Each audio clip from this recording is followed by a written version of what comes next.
react like that. Like the weekend time, get a full range of motion. Welcome to Hack the Body, Hack the Mind. Drive up 5 kg. Welcome to another episode of Hack the Body, Hack the Mind. This is episode 2 in the bulk season. Can prison break or something. So this is episode 2. Today, I am basically going to go through what I've been doing weekend-wise, altering my diet to still try and fit in with the same calorie amount. Tonight's going to be the difficult one. So last night was Friday night. I had everything the same as I normally did. Just in the evening, instead of having my chicken breast, I had some lamb. I had lamb steaks, so it was a bit more of a fattier meat. So I did have more calories last night for my evening meal. I didn't have my yogurt and granola and stuff like that. What I had instead was I had basically a chocolate milkshake in the evening. I probably ate more calories yesterday than I did in the days before. I probably think I had around 3,300, but like I've said in previous videos, I always give a 200 calorie buffer, which I use for sauces, which I use for oils for cooking. I think I've dipped into that obviously last night. I know throughout the week I didn't really dip into it much. I was around 87.1 when I filmed the first video, when I first weighed in, but then the 2 days consecutive after that, I weighed in 86.3 and 86.2. So there's a good kgs difference there, and that's how much your body can fluctuate. Like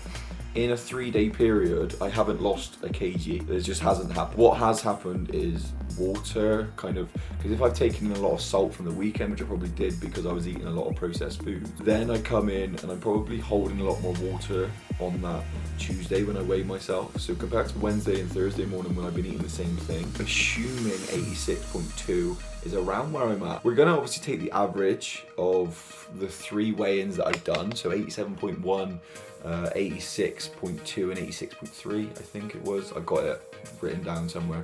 We'll take the average and that will be my starting point. We will do the same again next week, and then I'll take the average from both, and that's going to be my set point, and then we're gonna continue to weigh on from that. But if, for example, I don't seem to be going anywhere, if, for example, I'm staying the same weight or even going backward, then I know that I need to increase my calorie amount. Jackson Pios has done a really good video on this. I'll see if I can put a link into the description below. I don't know if I can, but I'll link his calorie video in, because that really helped me, and that's pretty much how I've worked my calorie needs out. And I'm basically trying to gain, I think, around 0.2 pounds per week of a gain, so it's not actually that much. And to see what happens over the next like 4 to 6 weeks would be really interesting. The one thing I do know is my training's going really well. I'm gonna show you a leg session today. I'm basically gonna take you guys in and do a leg session. It's fucking brutal. It's really hard. I'm not feeling it at all, but I'm gonna get some pre-workout into me and we're gonna get it done.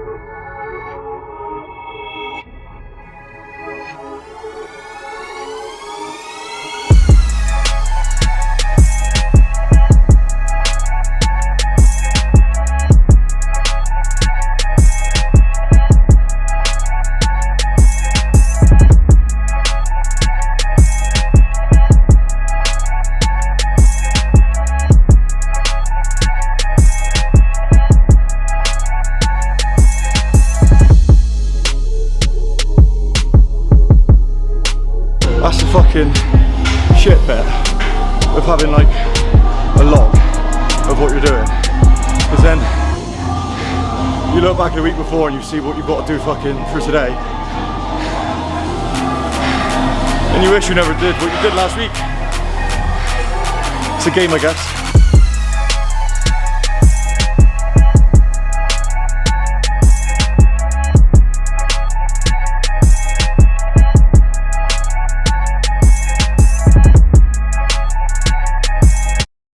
So we just got back from training legs. I had my protein oats, which I normally have for breakfast, but basically this morning I had my pre-workout meal for breakfast for ease, purely because I was up working early. In between that, I had a half portion of carbs with my chicken, which is normally my evening meal, which you've seen me do, but I basically had my chicken breast, like 100 grams of potatoes, so literally nothing, and my broccoli prior to going to the gym. You want to basically eat the right things. Like the first things, the big rocks to focus on are eating the correct stuff. So I wouldn't worry too much about meal timing unless you're at a stage, which is the stage that I'm at now, which is like, right, let's make sure that I have a high carb meal before I train, like an hour or two before I train and things like that, and like make make sure I have like a protein and carb high meal after I train. I know Mike Israel does this, basically plans carbs around your training sessions, and I should have done that today and I didn't. And the reason I should have done that today was because that leg session almost killed me. It was hard. It literally like drained me. I was fucking, it's like I had more in my legs, but my soul was destroyed on that. The reason I've like been changing all my food around is because me and the boys are getting a burger, and I'll show you through my weigh-in in the morning, and we can actually see what I weigh in at, because that'd be interesting as well. I actually have no idea what this weekend would do. I have no idea what calories I'm going to be going over because of this burger. Literally, like, if I can find out from the place, I will ask, but I doubt that I'll have any information on that. Let's just say it's going to be probably like 2,000 calories for this meal that I'm about to have. The one benefit is I'm on a bulk, and no, I don't want to go crazy on the bulk, but if I keep an eye on my weight and see what happens, then really everything will be fine. Like, as long as you're kind of taking all the variables into consideration. If I look at my weight and I've shot up, tomorrow's not too much of an issue, Monday's not too much of an issue, but around Tuesday I want to see where I'm at, as tomorrow I'll be going back to eating like my set meals, and like the rest of the week the rest of next week be eating my set meals. It'd be interesting to see where I'm at Tuesday. Next weekend I imagine will be very similar. So next weekend the burger of choice will probably be a Five Guys. And like, side note, if anyone could get me a Five Guys hat, that would be brilliant. Like, I see them wearing it when they cook my burger, and I really would want one. Could you buy them? Doing meal prep for the rest of this week, and decided to change a few things around, and it's only small things. My protein intake was way too high. It wasn't way too high, but I was eating a lot of protein basically. So I've dropped down the amount of like protein I'm adding, protein powder that I'm adding into like my protein oats. So like, I'm still adding in 15 grams, but before it was like 25 grams. In the evening meal with the yogurt, I was having protein granola, but I switched that out for a proper treat.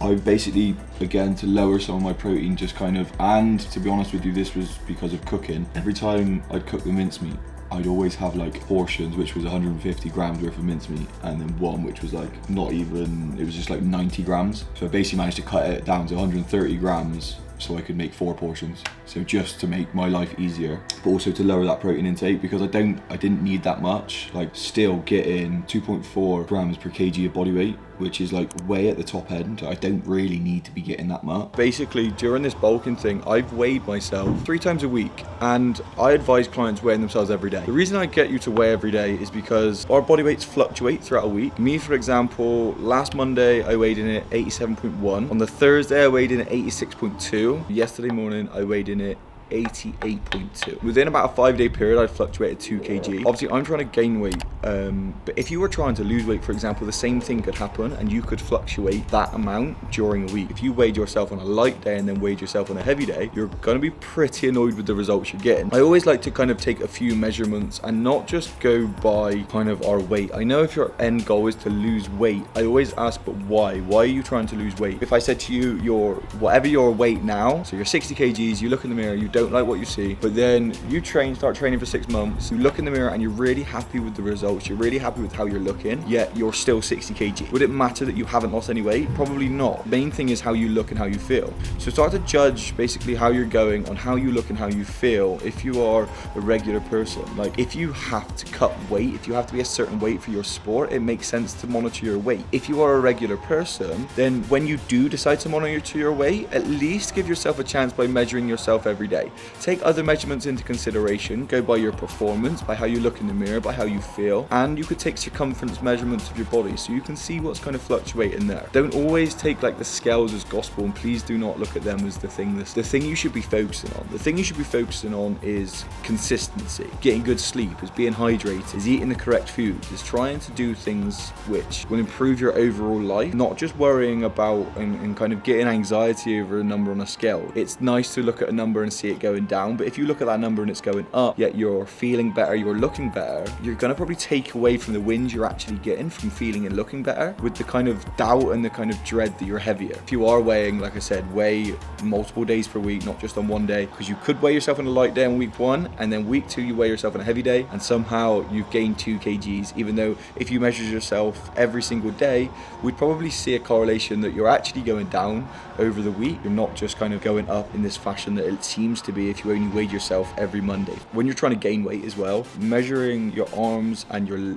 thighs are probably going to be the ones to pay attention to on the fact of gaining muscle. And the reason I say that is because if you are going to be putting on body fat because you're trying to gain muscle, and kind of you'll gain body fat along with that if you're in a surplus, and if you're measuring your stomach, that's probably going to go up. It's not a real kind of reflection of what's going on in your body if you're actually gaining muscle or not. So kind of take that into consideration, that any gain on your thighs and your arms are probably going to be good because of the low fat content you have in those areas, for most of us anyway. Week 2 is going well. We're going to just continue to monitor things, and when I make changes, I'll keep you updated. I'll take you through some training sessions. We will basically see you probably towards the end of May. But as for now, thank you very much for tuning in. My name's Charlie. This has been Hack the Body, Hack the Mind. We will see you on the next one.